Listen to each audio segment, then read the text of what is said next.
Welcome back. Tomorrow, the Senate will hold its first procedural vote on the Keystone XL Pipeline. The House has already passed legislation approving the construction, but the president is threatening a veto if it reaches his desk. Joining us now is Republican Senator Jerry Moran of Kansas. He's a member of the Senate Commerce, Banking, and Appropriations Committees. Senator, good to have you on the program. Welcome. Maria, good morning. Good morning from Manhattan, Kansas, the Little Apple. What are you expecting from the procedural vote tomorrow? You know, I think every expectation is that there are sufficient votes. That number is 60. 60 votes to proceed, to have the debate, ultimately the vote.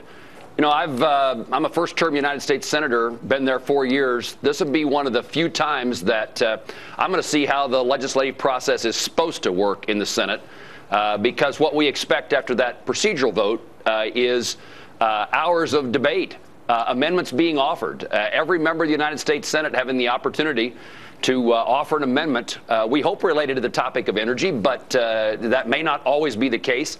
And that's the way the Senate should have operated in the first 4 years that I've been a senator. Give everybody the chance to make their case. And, you know, I think part of this will help reduce the partisanship of the United States Senate. If you get the opportunity to argue your cause, you get the chance to ask your colleagues to vote yes or no. That vote occurs, the debate occurs, and whether you win or not, I guess you prefer to win, but the idea that you get to make the case for the things you believe in very well may allow this Senate to work better into the future for the next couple of years. You know, we've talked a lot about the job creation that this Keystone Pipeline would mean, but let me ask you if anything has changed given the market out there. Oil prices down 50% in the last year. Does the urgency become less? I say the urgency is more, and I would say that because the evidence is a reason that the prices of gasoline are lower at the pump is because the supply has been increased. And if we can do more to increase the supply, that is a good thing for the consumer as they fill up their tanks. But I also would say when we talk about jobs created by the pipeline, we often talk about the construction, work in refineries in the United States. But lower energy prices here in the United States mean a return to more manufacturing jobs here in this country. We can compete in a global economy with lower prices of energy, which is a significant component of the cost structure of manufacturing. So that's a positive. And I know your program has had a lot of emphasis on terrorism today. What a great development when energy prices are lower. We often think of this as moving toward energy independence in the United States. We think of that as a national security issue because we are not dependent upon foreign oil coming from the Middle East, which is in such turmoil. But also think about less revenues going to terrorists and those who fund terrorists from oil profits, the lower the price is. If we can take care of ourselves, we can improve our economy. We also can reduce the money that flows to terrorists around the globe. It's a very important point, given the fact that lower oil prices completely changes our relationship with some of the oil-producing countries around the world. Let me ask you about the state of business today and what Congress can really do if, in fact, the president vetoes this. Well, again, this is a unique experience for my time in the Senate. One would think this would be something normal, but sending a bill to the president has been pretty rare. It is an indication, I think, in this instance of lack of leadership on President Obama's part.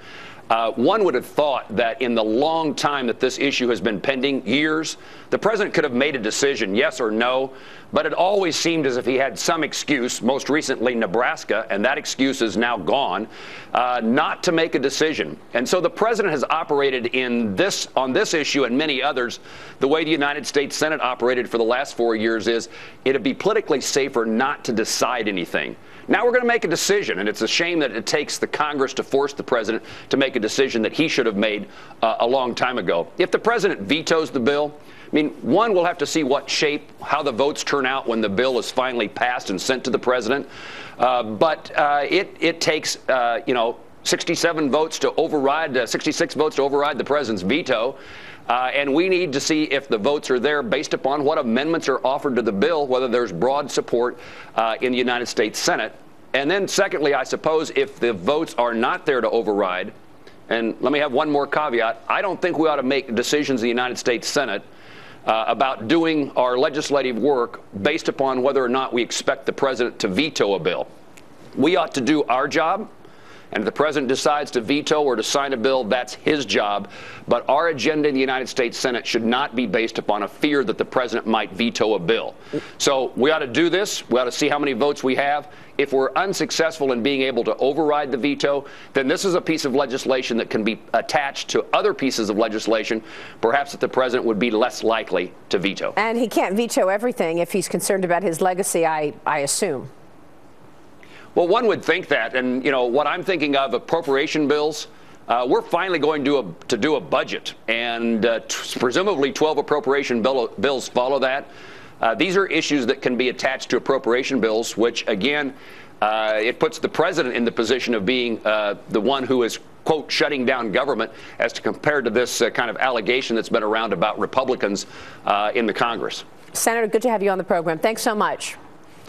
Thank you so much. We'll be watching this week. The Detroit Auto Show, meanwhile.